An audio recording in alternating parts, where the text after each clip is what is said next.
P V അൻവറിനെയും C K ജാനുവിനെയും UDF-ൽ അസോസിയേറ്റ് അംഗങ്ങളാക്കും. തൃണമൂൽ കോൺഗ്രസിനെയും ജനാധിപത്യ രാഷ്ട്രീയ സഭയെയും മുന്നണിയുടെ ഭാഗമാക്കാൻ ഇന്ന് കൊച്ചിയിൽ ചേർന്ന UDF യോഗം തീരുമാനിച്ചു.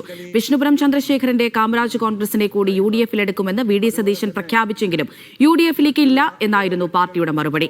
ഒരു പാർട്ടികളുമായി ചർച്ച നടത്തിയിട്ടില്ല എന്നും UDF-നെ സമീപിച്ചവരെ മാത്രമാണ് മുന്നണിയിൽ ഉൾപ്പെടുത്തിയതെന്നും പ്രതിപക്ഷ നേതാവ് VD സതീശൻ പറഞ്ഞു. എന്നാൽ കത്ത് നൽകിയത് പുറത്തുവിടാൻ പ്രതിപക്ഷ നേതാവിനെ വിഷ്ണുപുരം ചന്ദ്രശേഖരൻ വെല്ലുവിളിച്ചു. ഇപ്പോൾ പി വി അൻവർ മാധ്യമങ്ങളെ കാണുന്നുണ്ട്. തത്സമയം ബന്ധപ്പെട്ട മറ്റു മുഴുവൻ നേതാക്കൾക്കും പ്രവർത്തകർക്കും എന്നെ പിന്തുണച്ച പല വിഷയങ്ങളിലും ധാർമ്മികമായി എനിക്ക് പിന്തുണ നൽകിയ കേരളത്തിലെ പത്രമാധ്യമ പ്രവർത്തകർക്കുൾപ്പെടെ മുഴുവൻ ആളുകൾക്കും ഈ അവസരത്തിൽ നിങ്ങളോടുള്ള നന്ദിയും സ്നേഹവും ബഹുമാനവും ആദരവും അറിയിക്കുകയാണ്.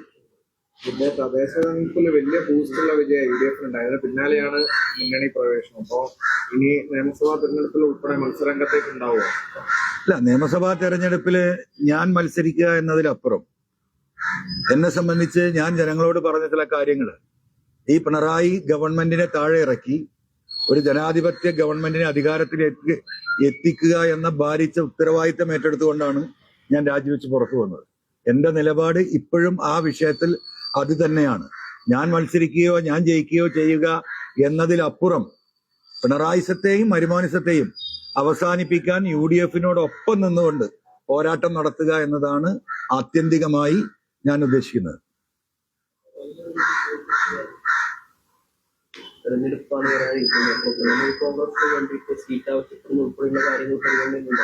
അതിലേക്കൊന്നും ഇല്ല. ബഹുമാനപ്പെട്ട പ്രതിപക്ഷ നേതാവ് ഇന്ന് പറഞ്ഞല്ലോ, നമ്മൾ നിരുപാധിക പിന്തുണയാണ് കൊടുത്തിരിക്കുന്നത്. നിരുപാധിക പിന്തുണ കൊടുത്ത സ്ഥിതിക്ക് നമുക്ക് ആ സീറ്റ് വേണം ഈ സീറ്റ് വേണം എന്ന് പറയുന്ന വിഷയങ്ങൾ അതിൽ ഉദിക്കുകയില്ല. അതിൽ എങ്ങനെയാണോ UDF-ന് ഗുണകരമാകുന്നത് ആ നിലപാടിനോടൊപ്പം UDF എടുക്കുന്ന നിലപാടിനോടൊപ്പം ഞങ്ങളും ഉണ്ടാകും.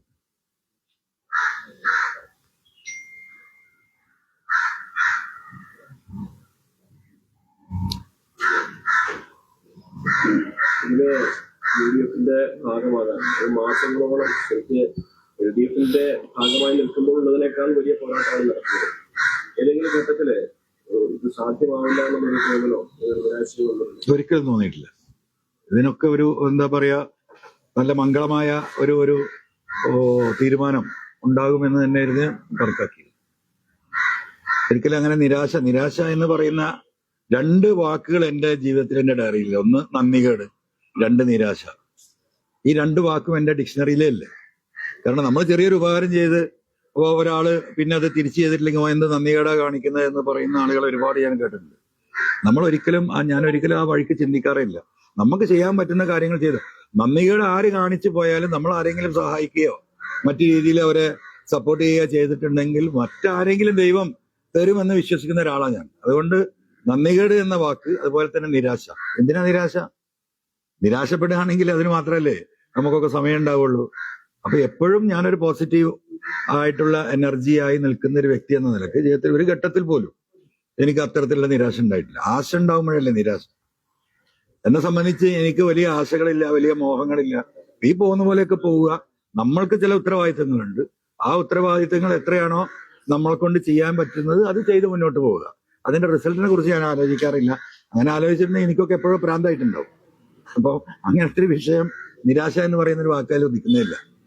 നിലമ്പൂർ ഉപതെരഞ്ഞെടുക്കുന്ന സമയത്തൊക്കെ താങ്കൾക്ക് ചില വിയോജിപ്പുകളുണ്ടായി. ആര്യാണ ഷൗക്കത്തിന്റെ ഉൾപ്പെടെയുള്ള വിഷയങ്ങൾ, അതൊക്കെ എല്ലാ വിഷയങ്ങളും തീർന്നല്ലോ.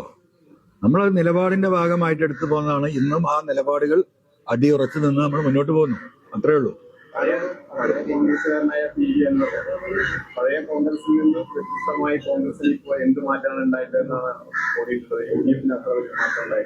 അല്ല, അത്തരത്തിൽ നമ്മൾ ഓരോ പാർട്ടിയെ കുറിച്ചും ഇവിടെ അപഗ്രഥിക്കാൻ നിന്നാല് അത് തൃണമൂൽ കോൺഗ്രസിനെ UDF അസോസിയേറ്റ് അംഗമാക്കിയതിൽ എല്ലാവരോടും നന്ദി പറയുകയാണ് ഇപ്പോൾ പി വി അൻവർ.